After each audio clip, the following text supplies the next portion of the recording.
race lead. He's got a 4-second advantage over Johnny Reid and Earl Bamber, disputing that second and third position. It's amazing, Jamie. They're in the Triple X Motorsport team, but even the guys that work on Craig Beard's car reckon that Daniel has clicked this weekend. You know, he's in the zone, the car's good, he's doing a good job, it's straight, he's got it steering nicely, pointing in, and look at that, a 125.1 so far.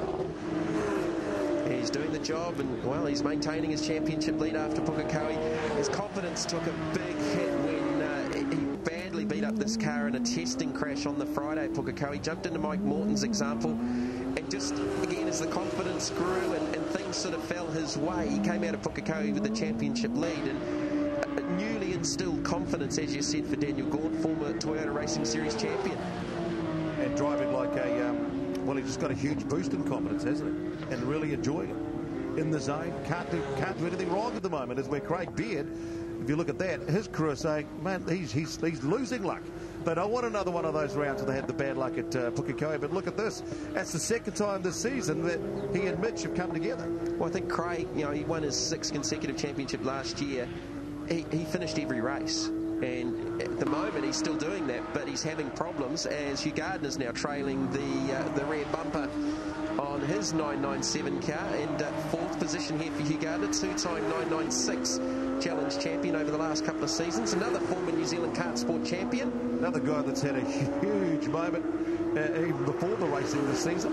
Shane McKillen also having a great drive. He did some good performances up around Pukekohe, like Scotty Harrison too. So the other members of the Triple X Motorsport team, the VNC Cocktails and the Mad Butcher cars, doing a good performance out there. Shame about Paul Kelly, clutch problems in the blue Porsche, so he's not out there for the racing today. Yeah, Scott Harrison looking to get some much needed points back after a DNF in race number 1. Shane McKillen finished in the 7th position, so just maintaining his good consistent start to the new championship off the back of a good weekend at Pukekohe. Clean and smooth driving too, so doing a good job there.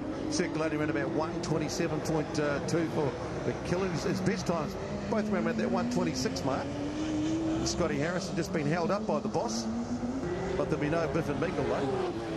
No, they'll leave that to Craig Beard at the moment. He seems to be copping all of the attention, not necessarily all off his own bat, but he was an instigator and copped a drive through at Pukekohe after a clash with guess who? Mitch Cunningham. And further back down the field, Andrew Bagnall, after winning the Altherm 500 with Ant Pedersen over the weekend as well, so he'll be enjoying a slightly shorter drive. Hard work when you're doing for 3 hours behind the wheel of a Porsche. He was there for about an hour and a half. You'll see his car further back down the field coming up. Yeah, Bagnall did an outstanding job. He was absolutely, there's no technical term other than stuffed when he got out of the race car from that 3-hour race. I think it was about an hour 40 stint. Put Ant Pedersen in the car to bring it home, and they won by a couple of laps for the final round of the ASCO South Island Endurance Series in the Bagnall Life Pharmacy car. Scott Harrison's working on the boss, Shane McKillen, down through the kink into turn 2. Learning a little bit of racecraft here, because it's going to be hard work getting past the boss. Identical cars, of course. Fantastic, these Porsches, the GT3s. Well, again, they're all identical. It's all about track position, and qualifying is so important on the majority of New Zealand's motor racing circuits, but probably more so here in Christchurch, as Harrison's certainly filling Shane McKillen's mirrors into the hairpin. That's the 6th and 7th positions, with Hugh Gardner just up ahead of these two. They're all lapping in around that sort of 126.2, 126.3 bracket. Through the tight, twisty, technical part of Powerbuilt Tools Raceway at Ruapuna Park near Christchurch. Scott, can he find a way past Shane McKillen? Yeah, McKillen there through 7 up the carousel was just carrying a bit of understeer, so may not quite have the balance right with that race car either. Scott Harrison looking for an opportunity to get around the VNC Cocktails Triple X Motorsport 997. Out of the Suzuki Swift Sport Cup cars from last season, Scott Harrison did an outstanding job, and that's a big step from a 92 kilowatt Suzuki Swift up to what, a 380 horsepower 997 Porsche Cup car. And who would have thought that he would have come away from the first round of the Fujitsu 200 at Pukekohe in 4th place overall and in front of Craig Beard? Yeah, absolutely. There's Daniel Gaunt just controlling things out in front. He's got a 5-second advantage over Johnny Reid and Earl Bamber. Bamber just unable to do anything with Reid right now. Johnny Reid, the roadblock. They just can't get past him, can they? Well, I don't think Johnny will be too happy with this because they thought they'd made the improvements overnight to stay with Daniel Gaunt and be in with a chance to win. As Harrison completes the move on the boss. Talking about making the pass, I think the boss may have said, okay, you've got the road speed now, so he's picked up another spot up to 6th. Well, he's only about 3 seconds down on Hugh Gardner with a couple of laps to go. Harrison, can he get to Gardner? Again, similar lap speed, so I think Gardner, unless he makes a mistake, should have enough to hold on to the 4th position. Harrison in 5th, McKillen in 6th. There's Daniel Gaunt. Last lap, a 25.7. Fastest lap of the race at a 24.8. Isn't it great when you get in the zone as a racing driver and just everything clicks and you just enjoy the moment, enjoy the ride. This is what you do all that hard training for. Last lap board out. Gaunt looking for 2 out of 2 for the weekend to extend his championship lead.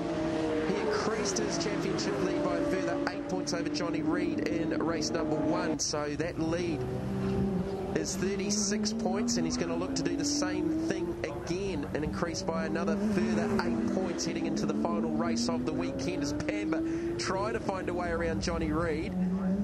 It's funny, isn't it, mate? It was Gaunt, Reid and Beard in race 1. It's Gaunt, Reid and now Bamber, another B, in race 2. And he still can't find a way past Johnny Reid. Yeah, just got a little bit sideways off the hip, and then it's just cost him probably a car length and a half. He's still, he's only a 10th and a half off what Daniel Gaunt's fastest lap was, so he's got good car speed. Johnny Reid, his best lap's actually been 4/10 slower than Bamber, so he's not holding him up, but Bamber just can't get the opportunity. Johnny just hasn't put a foot wrong to allow the opportunity for Bamber to get ahead, but, you know, talking about making no mistakes, Daniel Gaunt, he's just doing this so easily. Driving like a champion race driver at the moment, Daniel Gaunt. Well, he's in the box seat for the round. The victory for the weekend with 1 race left to go. Daniel Gaunt, headlights on, takes the victory in race number 2. And he will cross the line 4.5 seconds ahead of Johnny Reid and Earl Bamber, his first podium in the Porsche GT3 Cup Challenge. 2 for 2 from Daniel Gaunt in the Porsche GT3 Cup Challenge here at Powerbuilt Tools Raceway in Christchurch. Johnny Reid in second, maintaining second in the championship. Earl Bamber, his first podium in 3rd ahead of Hugh Gardner, Scott Harrison and Shane McKillen. Simon McLennan in 8th, first 996 home ahead of Mark Wyman. Dan, mate, I have to say that actually looked quite easy. Yeah, pretty fortunate there. I didn't get tangled up with Beto and Mitch, but you know, car's going good. You know, it's it hasn't missed a beat all weekend so far, so really happy with it.